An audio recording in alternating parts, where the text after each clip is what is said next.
Today, talking annual reviews. Anybody know what annual reviews are? Have an idea? Not really. Larry, what you got? An annual review is an analysis of a person's current home to show them what they might be able to do with the value. Yeah. So, and my kind of theory on this is keep a little more broad. On this, I'm trying to keep this to, if they want to have in-depth questions on what is my house worth today, this kind of starts the conversation. A listing appointment where we will really, really dive into all of that and give them even more specific information. My goal on this is to give them kind of a bunch of information.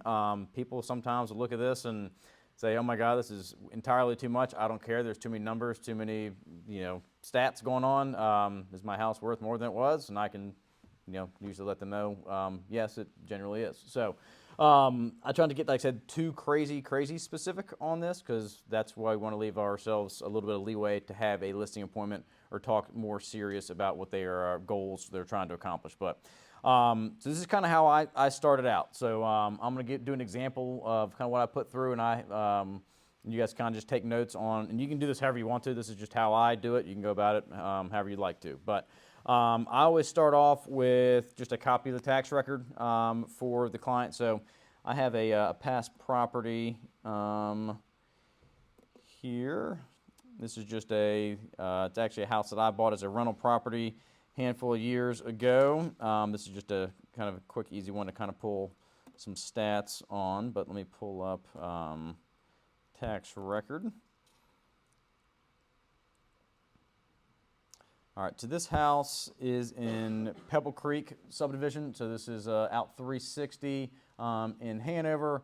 Big neighborhood. I think it was one of the first big ones RCI actually did.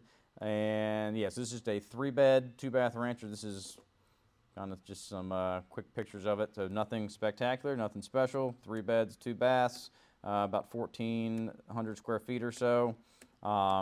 This just gives you an idea. Like I said, this is one of the smaller houses probably in Pebble Creek on it, but no garage, just a simple straight 3-2 on here. So this is the house we're going to kind of talk about here and show you how I would go about doing this one as an annual review.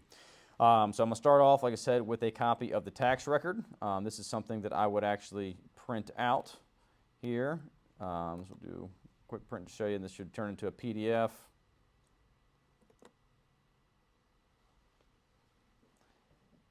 On here, let's see, property details. So this is how we'll kind of print out for you. This is going to have all your basic stats: beds, bathrooms, last sales price on it, sale date, your square footage, year it was built. You guys have all seen a tax record, or hopefully you have. On here, this is just very general information that is public knowledge that everyone has access to if you're a real estate agent or not. But this is kind of almost one of the informative things. Hey, here's what you're assessed at this year.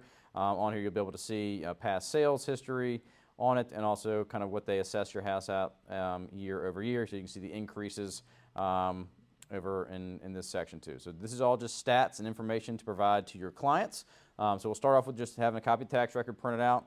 Also, if there is an old MLS, you'd print that out as well. This is also a fun thing to print out the pictures of this when you're doing it. That way people can see, hey, this is what it looked like when you moved in. I'm sure you've done a bunch of great things. You've painted, you've updated, you probably had some fun stuff to do, but just kind of an old trip down memory lane. So I usually print out the full agent long, which is not me, that's just what they call it, on here. That was a joke for some of y'all. Yeah, very tough crowd here today. So I'll print the agent long version. I'll also print out the photo gallery 50. So I'll have both of these in here. And I'll print that to a PDF as well.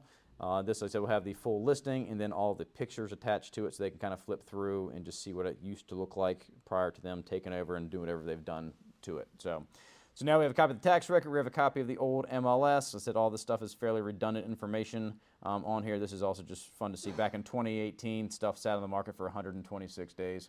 You do not see that very often here now. So it's just cool, fun stuff to look at from a sales history point of view as well.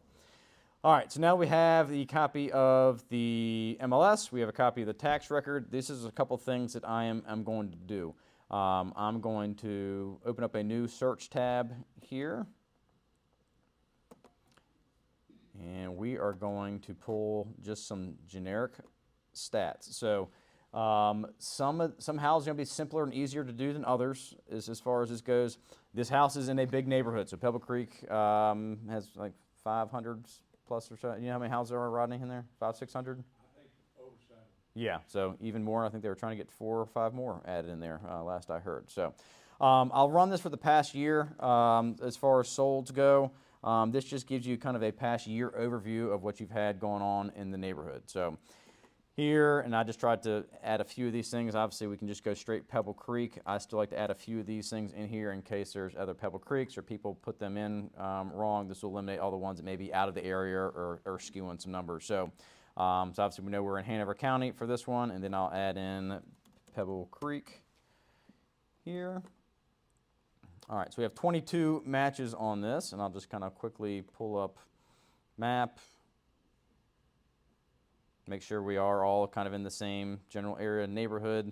So the house that we're talking about is right kind of over in here. This is a little bit smaller section of the neighborhood, and this is also very dependent on each house you're looking at. If you're looking at something that's 3 beds, 2 baths, out on 5 acres, we're probably not going to be pulling stats for stuff that's kind of like this. So this is going to be the 22 houses that are either on the market, pending, or sold within the past year. So what I'm going to do on this is I'm going to go back to results. I'm going to select all of these, and I'm going to do a quick CMA. Does everyone know how to do a quick CMA? It's very quick, very simple, few clicks. So my kind of style here. All right, so this is going to have just average stats so people can kind of say, hey, here's what's gone on in the neighborhood over the past year. Obviously, you'll see a lot of these houses are 4-bed, 2.5 bath, 5, 2.5. I don't really care. This is just providing stats over to your client for the neighborhood that they live in, okay? All right, so we'll look down here. This is great numbers to see. On average, houses in Pebble Creek are selling for $479. This house is not going to be worth $479 just because we look at the square footage. We're about 1,000 square feet more. We're an extra bedroom. We have the extra half bedroom or extra half bathroom in there. So not a perfect comparison. This is not comping out that house directly, but this is just comping out the neighborhood. Okay. So we'll have this here. So I'll print this out on it, and I'll also print out this. Go to print here. And I'm going to click on multi-map. So this is going to show them where in the, just kind of it has a little snippet picture with the very, very basic stats of each house. That way people can kind of see, hey, where are these houses within the neighborhood? Gives them a little picture. Obviously, you can see a lot of these ones do not look like the house we're talking about because these are all much larger, but still, like I said, same neighborhood, so that just gives them some stuff to look at. Some of the stuff is entirely too much information for people, but I think it's good to kind of put a lot of stuff out in front of them, and then they can take it however they may, reach out to any questions they potentially have on here, but this just gives people an overall view of the neighborhood from a map-wise, from a price standpoint, and then that just gives them a lot of stats to kind of go off of. So these are all good numbers. This is all stuff I would include in an annual review, okay? Other things, we know that these numbers aren't accurate to our house, correct? Just based off of square footage, price point, bedrooms, bathrooms, okay? So what I'll also do, so I'll write on the top of this when I have it printed out, I'll write up at the very, top up in here. I just print all this stuff out, and I'll write up top here, Pebble Creek past year. That way people know, hey, these stats are just for Pebble Creek on there. The next search I will generally try to do for this, this house, so go back here, I'll open up another. I'm a tab guy, so I have a lot of tabs on here. So next search, I'm going to be looking more specific to this house in particular. So we're going to look at houses, active, pending, sold. I'll still run this back for a year. And also this kind of depends. You can play around with this. This depends kind of on how many results you get on this. So we'll kind of start it wide, and then we'll try to narrow it down in. So active pending sold over the past year in Hanover County. We're going to be looking at houses that are 3 bedrooms, 2 bathrooms, and then our square footage was, I think, 1,470. We're going to cap this off at 1,600 or less. We're not looking at any 2,000 square foot ranchers or anything that's kind of totally outside of our range. This is still going to keep a lot of the smaller, older ranches in there, maybe 1,000 square feet somewhere in there, but those are all still going to be 3 beds, 2 full bathrooms is kind of how we're going to run these stats.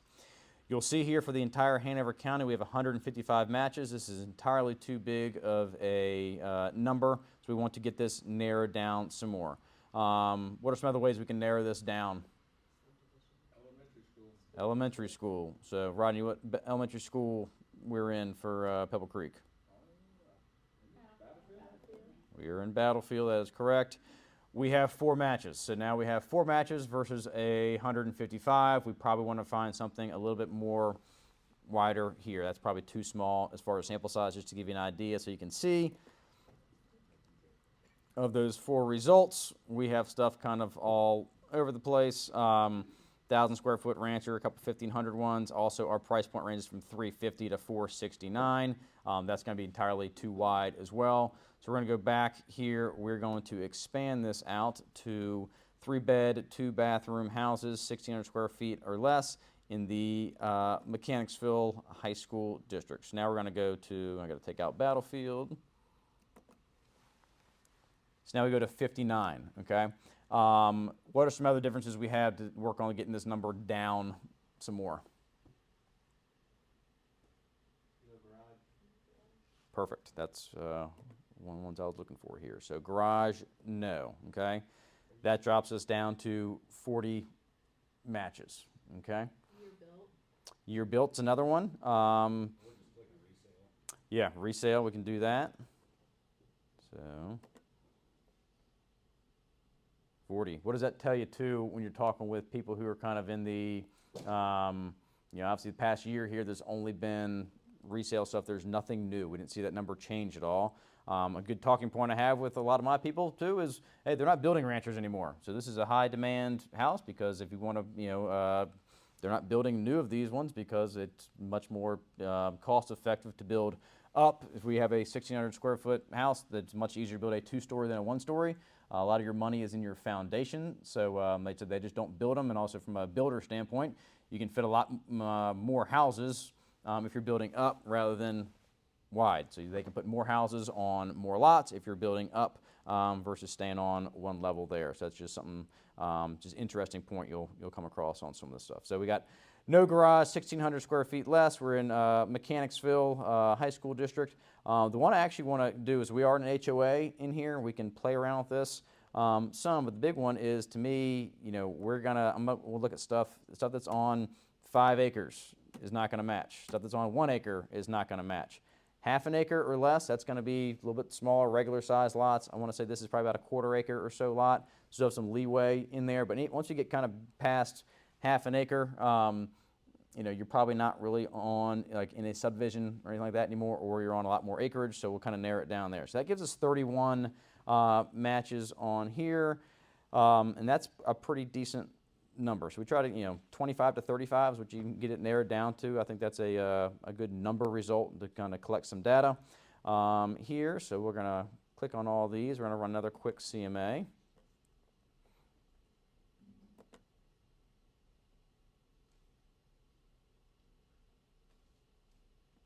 All right, we'll go down to our average stats. I really care more about the sold stuff than I do everything, but this is much more in line compared to the neighborhood, correct? 3 bedrooms, 2 bathrooms, which is exactly what we are, because that's also the criteria. On here, 1,306 in square footage is better than 2,500 square feet. We see our average sales price of the $338. So that is much more in line with the $469 or whatever it was for the entire neighborhood. So to me, this is a much more accurate representation of what their house should probably be valued at, or right around there. Keep in mind, this is all very, very general stats. If we want to get super detailed, we need to call them, ask age of HVAC, what have you done to the house, how updated is it? But this gives them a very good idea of kind of what's out there. I know that a neighborhood like Foxlair is not going to compare at all really to a Pebble Creek. There's no amenities, nothing like that in there. But some of these houses do still pop up. So good to still have High Point Farms. Those are going to be much older houses you're going to find in Pebble Creek. So these are not going to be perfect ones here and there, but just good overall stats and averages to present to your clients. So now we have the neighborhood. Now we have the high school district tailored into what our house actually has as far as specifics go. And then usually kind of the the last thing I will do on here is going to be stats. Who here has done anything with the stats tab? Anybody? Ben, sweet. All right.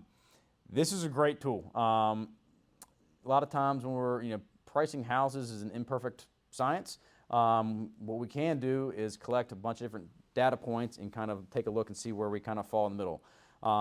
This is a great tool to use. I said I like to use it all the time, especially being in the business for a bit now. This gives me a pretty good idea, so I can kind of go back and pull stuff as I'm working with past repeat clients. And then you can also do this with any seller, any homeowner. Doesn't have to be one of your past clients. It can be anybody that's in your database that owns a home. You can do this for literally anybody. So if you're running out of stuff to do, this is a great thing to kind of fill some time. Allows you to brush up on a lot of your stats and your market knowledge too. And then these are just a few things we'll kind of put in here. All right, so we're going to run this. So we're going to be looking the past 10 years. We will narrow this down. We'll just put in straight up, Pebble Creek for the subdivision. All right. So looking past 10 years, we're looking, as far as stats go, we're looking for average sales prices. We're looking for the number of sales just as a secondary statistic. Grouping these by the primary year, we want to display the values on our chart. And then I'll still just click a couple of these things just to make it a little more narrowed in. So we'll do this. All right. So here is a past 5-year or 10-year snapshot of Pebble Creek. Okay, as we already kind of talked about, these stats are not going to be perfect. Let's see, this house was bought in the last MLS had it in 2018. Yeah, go back here. So 2018, they essentially paid $205 for it. Let me get back to my stats. Tab guy. Hopefully. There we go. Last one I checked. All right. All right. So in 2018, average sales price in Pebble Creek was $300. So about $100,000 off of what this house was bought for. So now if we just do quick, simple math on here, we'll see that from 300 we're at 205. If you were to take this number, if you were to lop $100,000 off of this number, that probably puts you in that 375, 385 sort of range. That somewhat falls in line with some of these other stats in here. So this is something I would use the snipping tool, which I think is right here. And I said I am not Mr. Technology, but I know how to do very, very few things. This is a cool tool. I think this is it. Yeah. So you go to snip. New, I'm going to take something like this and I'm going to do it so that way I get all the criteria in there, and then this is something very easy to be printed off, and you can tailor this to if people bought 3 years ago, they probably don't care what houses were 10 years ago. Or you can do this in 5-year increments. You can kind of set your parameters on this, but this is a really good tool to use, like I said, to kind of take a look and kind of fill in those puzzle pieces. We've got a bunch of data points like this, and then we can kind of pull back the historical averages, and then, hey, where do we fall on? Where do we need to adjust on here? So this is stuff that I would print out. So I'll start off with, like I said, old MLS tax record. I'm going to have the neighborhood printed out with the actual neighborhood stats and the map. That way they can see everything. I'm going to do a quick CMA of the more tailored, more specific to the actual house with a little bit broader area outside of the neighborhood. And then I'm going to look at the overall sort of giant stats from the historical perspective. So I'll print all of this stuff out. I'll go through and highlight a handful of things on each of these pages. That way, like on this page, I'm going to highlight down here. This is obviously past time frame past 10 years in Pebble Creek. That's all I really need to highlight. That's just really that way because there's so much information and so many stats, so many numbers in here. You just kind of want to point them at what to look at. That way, they're not just sifting through a bunch of numbers. They don't know exactly what they got going on or what they're looking at. And then with this, I'll try to, I'll put all this in a packet. I usually put like a blank sheet of paper with a letterhead, and I handwrite a note generally to these people. Hey, Bob and Susan, hope you guys are doing well. Can you believe you've been in your house for, coming up on 7 years now? Just want to provide you with some information on the neighborhood and general overall area. If you have any questions, want to talk further detail about your house, I'd love to set up an appointment with you or catch up for a coffee or lunch or whatever it may be. I'll handwrite that, and that goes right on top of all the stack of papers. I'll put it in a big envelope, which is all handwritten, hand addressed. So it's like one of the 8 by 11 envelopes. It does require sometimes more than one stamp because it's a little bit larger, so make sure you do that properly. But for, this just took us, 15 minutes to put this together. If you can do 3 of these every, Monday and start knocking out people in your database, you spend an hour of time doing this. This will lead to a lot of listing appointments. A lot of people are going to call you to get questions answered. Hey, do you think I can really get what the average sales price in the neighborhood is for my house? I don't know. Let's sit down and talk about it. Let's go see. So this really opens the door on it. I've hand delivered these as well. Dropped them off. Have them be swinging by with some stats. You get a pop by in. These are great things to just kind of pass off to your clients, and it's really just you're providing value. You're showing knowledge. You're letting them know, hey, I'm the the person you're going to go to for anything house related. This is also great to reintroduce yourself to clients if it's been a few years before you've talked to anybody, or someone that you're trying to break in and put into your database. Hey, I'm Kevin. I've known you through whatever. I'd love to be kind of your realtor. I just want to provide you with some stats for your neighborhood and what you got going on. If you become the resource for anything real estate wise, they're going to call you because you're showing knowledge when they don't even care. They haven't even asked for it, but you're still providing that to them here up front. So that is how I do this. We can kind of do a semi-example of some other properties maybe a little bit further out. Does anybody have a house maybe? And keep in mind, this is just running a CMA at the end of the day. This is all just practice. This is just not as detailed as you're going to be for a certain specific property for a listing appointment, but you're doing 90% of the work here on it real quick. Question way back. You said another property way out. Yeah. What you got? 5907.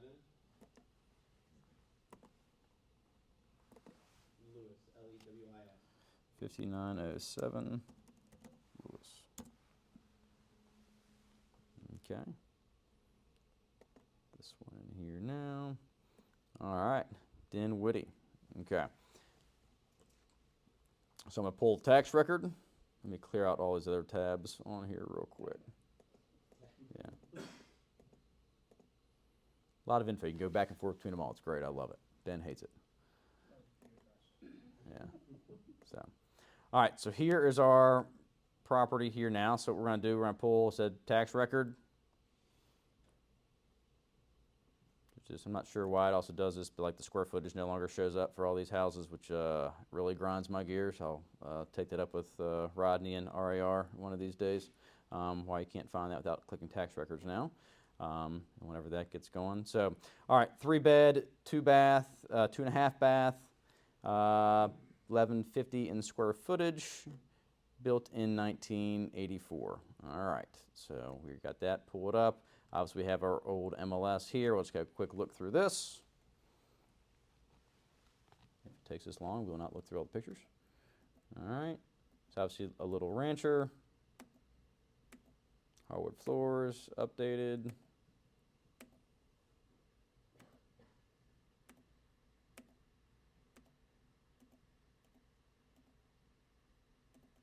All right.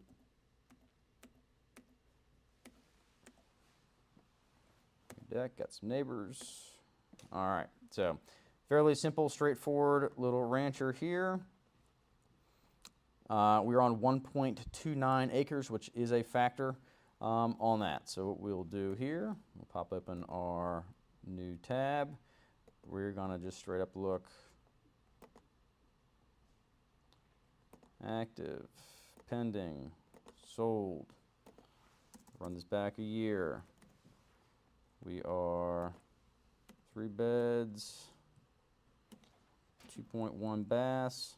And I'll probably do 2 to 2.1 here on it because a lot of your ranchers are going to be 2 bathrooms. There's probably not going to be a whole lot, especially with this small square footage being 2.5. So there's going to be a little bit unique one here, but we definitely want to have 2 full baths on this one. All right, we're looking area 61, which is Dinwiddie. Okay. So you'll see right now we have 192 matches, entirely too many. So ways we can narrow this down. Resale. All right, we just lost 30. Acreage. So with being 1.5 acres, Dinwiddie, you're gonna have a lot of properties that are on, more acreage. So this, I would do something along the lines of 5 or less and see how that impacts us. All right, so down to 127. We can do total square footage. We are at 1150 on this one. We'll see if we can do 1400 or less. We were down closer to 50. And then we had no garage on here. Okay, Ranch, 38. What was that? ranch or single story? Ranch, yeah. All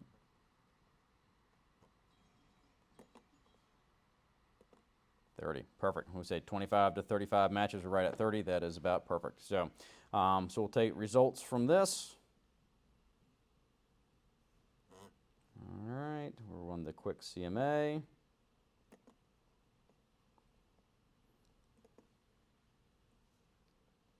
And you also just notice here, like I said, we can't run Pebble Creek on a house like this. I said you look at all these neighborhoods, none is a vast majority of them.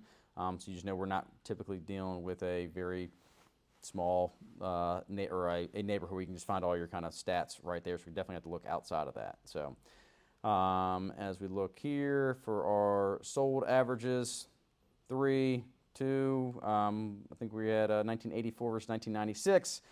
Square footage is within 100 square feet, and we're looking at an average sales price of the 288,407. Looks like this house was bought in the year 2000, so we'll go back up here. We will pull our 2020.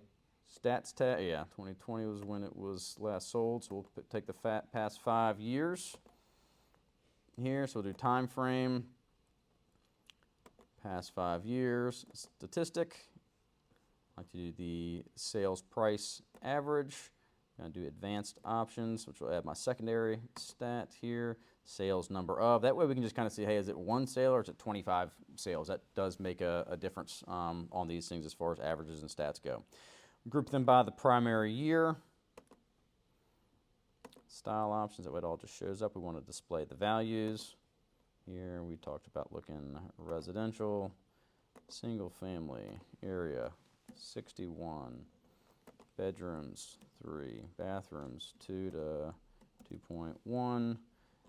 We're looking at 1,400 or less square feet on 5 acres or less. Okay, all that sound right? All right, other things we can, and you can add all these fields in here too. So like I said, this is something we should probably take out. Garage. So garage, no. And let's see what that gives us as far as stats go. Okay. So we talked about in 2020, this house was purchased for, we'll call it 170 with the closing costs factored in. What do you know? We are right at the 170 mark. So it's nice when this happens, when they all fall right in line. It makes stats and everything look very simple and easy. So this is something I would snip and print out pretty much right away. That 285.5 number also falls pretty close to this number down here, which it should, because these should be pretty much the same stats for the past year on here. So that all kind of falls right in line. Like I said, once again, this is all generic stuff. It's going to be a case-by-case, more detailed process when you go on your actual listing appointment.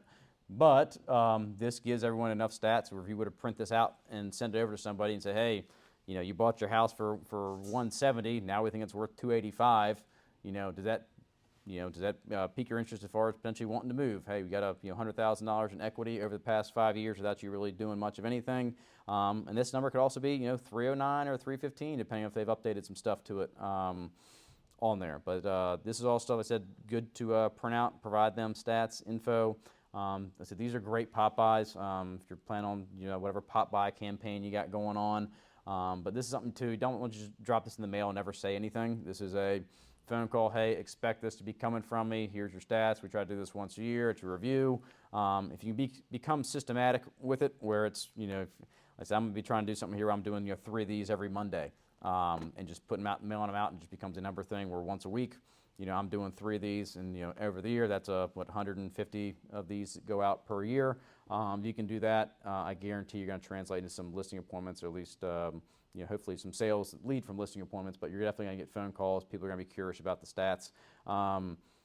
Some people will do this and include the Zestimate in there. I just refuse to get on Zillow. Just won't do it on there. But some people will just pull that up. They think that's what their house is worth. This is just better, more accurate, stats. You can pull and see, hey, what does Zillow think this house is worth? Because that's most likely what the client is seeing. So it's probably good to be knowledgeable about it. Although I just hate Zillow. So yeah. What other questions do you guys have on how this works? What to include? Any other potential examples? Ben. Just a comment, guys. This is way more for, this is a prospecting thing. Like, this is a proactive annual review. Of course, people may ask you, can I get a quick CMA? But this is something that Kevin will go through and do really over the next 30 days, maybe a little bit deeper into December. But just you go through your whole Rolodex of clients and you start mailing these out. You start emailing these. This is a prospecting tool. And as you can see, even a property out in Dinwiddie, you can do it in 5 minutes. It's not hard to do. And it doesn't cost you anything, a little bit of time. It's a prospecting tool. We use I think Larry may have used this analogy with me before. It's like, you go get a yearly physical. Your financial advisor wants to do the annual review with you. Same thing. Like, if you have a list of past clients, like, you want to be their realtor for life, you're checking in with them often on how things are going. Yeah, this is also just great conversation starters. Hey, I sent you a bunch of stats on there. How's the house been doing? Do you need anything done? Do you need any contractors? Do you plan on making any renovations? If you ever want to, like, I sit down with people all the time and go through potential. I had a lot of people who bought over the past, kind of the, they're kind of house stuck. It doesn't make sense for them to move a whole lot, but they love their house, they love the area, but it doesn't make sense for them to, sell and go get a 6.5% interest rate. I'll sit down with a lot of people and talk about additions.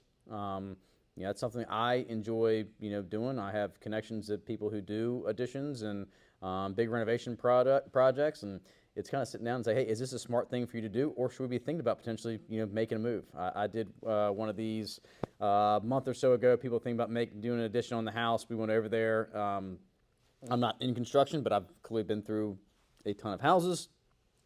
I was like, hey, guys, what you want to do. One, it's not going to make sense if your septic is right back out here. You're trying to put an addition on the back of the house, can't build that on top of it. Also, just the layout they're trying to do. They're trying to add a family room and another, potentially a primary suite. And it wasn't going to make sense. But I was able to kind of give them this stuff. Hey, but your good news is you bought your house 5 years ago. It's worth $100,000 more. Is this worth potentially looking into an addition, or do we take this money and run and go buy something else that makes more sense without you having to put a bunch of upfront cash or anything like that going on? So if anything, it just opens conversations. This also allows you to refer out business partners. Handyman, hey, what projects you need to get coming up? I got people, hey, we're thinking about making a move in a year or two. We got to get a few things done. Great. What do you need to get done? How can I help? All right, and that's locking you in. You're prepping. You're loading your pipeline up for years from now based off these people. You just got to kind of keep track of those conversations, and if they plan on moving, they've mentioned it. You throw them. I use Referral Maker. I'll put them in there for next year and know that, hey, they're going to be making a move here at some point. A little bit more on my radar. I said, and said, even if you're brand new in this, like I said, I talk like this because I have 13 years of past clients. You do not have to have past clients for any of this. This is just people in your database that are homeowners. Larry. No matter where you are in your business, one good tip is to get a relationship going with a banker, somebody that knows home equity lines of credits. Because ultimately, if these folks don't want to move, they still have a pretty tangible amount of income to purchase an investment property or a rental or something like that if they don't want to go, like you said, the renovation route or something like that. Yeah, and so to me, the renovation stuff too. Like at some point, these people are going to move. So if they want to renovate, like, hey, it doesn't make sense for us to move right now, but I cannot stand my kitchen. It sucks. I want to redo it all, but I don't want to pay $45,000 out of pocket. Well, good news is whoever this person is has $100,000 in equity. They get an equity line. Their rate still stays the same. They're paying more on whatever on the $45,000 or $50,000 to renovate whatever they want to renovate. That gives them another option to improve the house that they're eventually going to move on from. Like I said, you got to look at this business as a long-term business. Like I said, I don't really care if people don't sell tomorrow or next year, if I stay in contact with them, in 5 years, they're going to come back and, because I've served them well, I've provided them information, I've helped them along with their, updates, their renovations, or additions, whatever it may be. They go to move. I'm the first call. It kind of inserts you, kind of in the slow period of, hey, we're not moving right now, but how am I going to stay in touch with you? How am I still going to provide value, even though I'm not helping you actually do the, kind of the physical move here during this time period? So, this is just great, simple stuff to go do. It's not rocket science. It's, running stats. It's running CMAs. And this is what we need to do as realtors as it is. This allows you to just really dive deep into, the more and more you do these, the more familiar you're going to get with prices. The more people will say, hey, I just saw, this house pop up. You can price stuff out in your head. We used to kind of, do it around the office. Say, I got a 3-2 coming up in whatever neighborhood, and you can almost guess the price on it if you're kind of in tune enough with the market, which is, to me, it's kind of a really cool, neat thing to be able to do, and just kind of show your value and your knowledge from over time. So, who else has questions, ideas, other things potentially to put in this? Anybody else do these outside of Larry? All right, well, everyone should do it. So, like I said, if you can dedicate an hour a week to this, who's got an hour a week left over? Everybody should have probably 2, 3, 10, 15 hands raised on that. This is not complicated. Dedicate an hour to do it. Knock it out. Try to do 3 this week, 3 next week. But yeah, this is simple, and this will literally pay off incredible amounts if you do it, stick with it. So. That's all I have today here on this. So hopefully this you guys learned a little bit and can take this and actually go use it. If you don't do anything with it, then you just wasted 40 minutes of your life. So go out there, do something with it, get in front of some people, set some appointments, provide information, be realtors. That's it. Yeah.